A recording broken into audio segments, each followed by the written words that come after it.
Hey guys, this week I'm kicking off a series of videos, which will probably be 3 or 4 deep. I'm going to try to keep it to 3, and it's going to be workbench. I'm going to make a classic Roubo workbench out of, what's my shtick? Reclaimed wood. Luckily my office was doing some renovations and they tore apart a whole wall that had some of this really old 2x10, and it's really dry and it's really nice, and I'm limited by it, so essentially the shortest one is going to be the longest length of the bench, and it's probably about 48 inches. So I'm going to have a 48 inch by probably 22 inch wide Roubo bench, and we're going to go through it. As you would build it, I'm going to build it, so that's going to be a little bit of a different style. Normally I showed you the finished product, but this time we're going to go through it together. So the first thing to do is to clean up the material, and that's what I'm going to do. My benchtop planer has never seen this kind of action. I've never put anything 10 inches wide through it before, but I'm very happy with the performance, certainly for what it is that I do. Anyway, so what you're seeing here is real time, and this is about 2 or 3 passes in. I took pretty shallow passes just because it would have been a lot of load on this planer. So all I'm trying to do is get a nice clean glue surface, because what's going to happen is this is going to get cut down to 2.5 inch strips, turned onto their sides, and then glued up.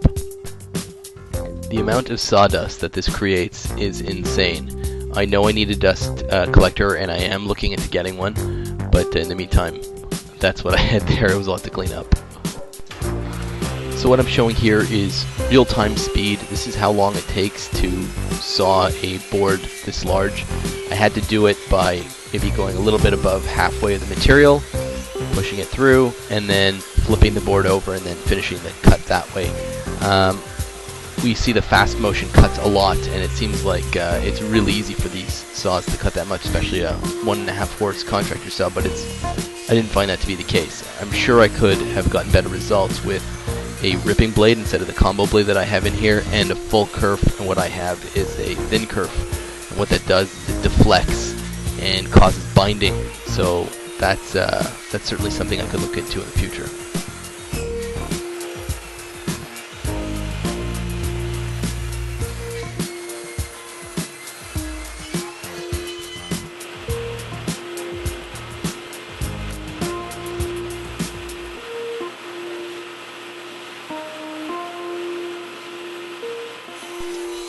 This part of the cut goes much faster because there isn't that much material left, and there's already a groove for the saw to go in, so it's not getting deflected as much, and it's much faster.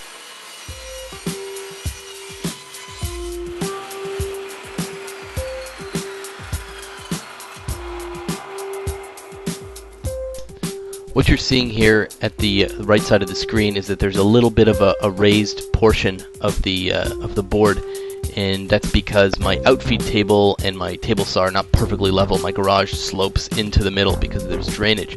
So as the saw was cutting the last little bit, the weight of the board popped it up, and it wasn't a perfect clean cut. So I'm just cleaning it up right now with the chisel, and then I'm going to take the hand plane and finish off smoothing that edge.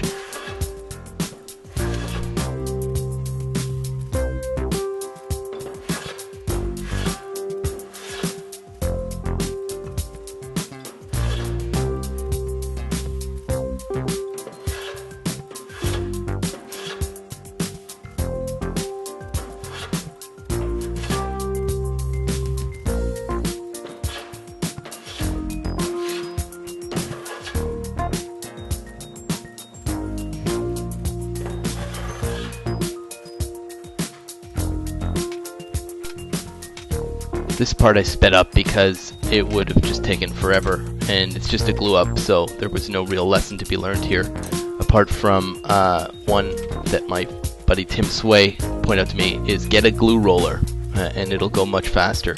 I also was only working with maybe half a bottle of glue left, so I was trying to stretch it as far as it would go, until I just sort of give up at one point, cut the top off, and just start pouring it on like crazy. We haven't reached that point in the video yet, but you'll see it. I just snip it right off closer to the base so that more will come out at any given time, and then I just slather it on. I've seen people ask the question, how much glue should I be using? And the answer is you should be putting on enough glue so that you get squeeze out. Squeeze out tells you that you've connected all points of the grain, and you've got glue throughout the entire connection.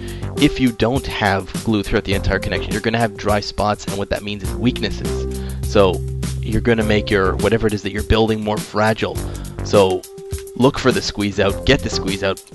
It's always better to err on the side of caution, put more glue on than you need, and whatever you don't need. I mean, this stuff's not really expensive, so just put on more than you need and then wipe up the mess, but at least you know that you've got a 100% perfect connection.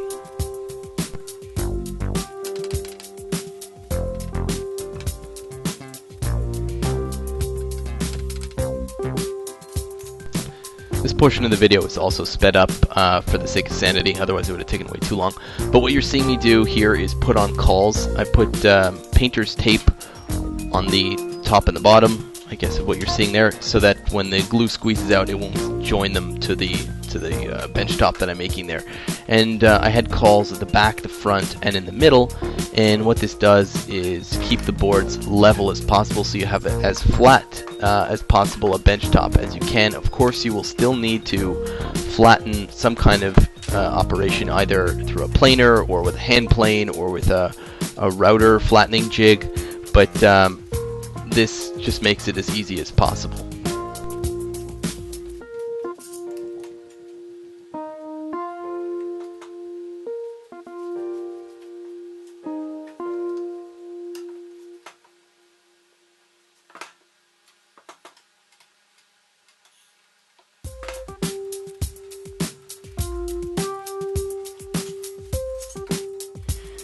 Okay, so this is where we leave it for part one.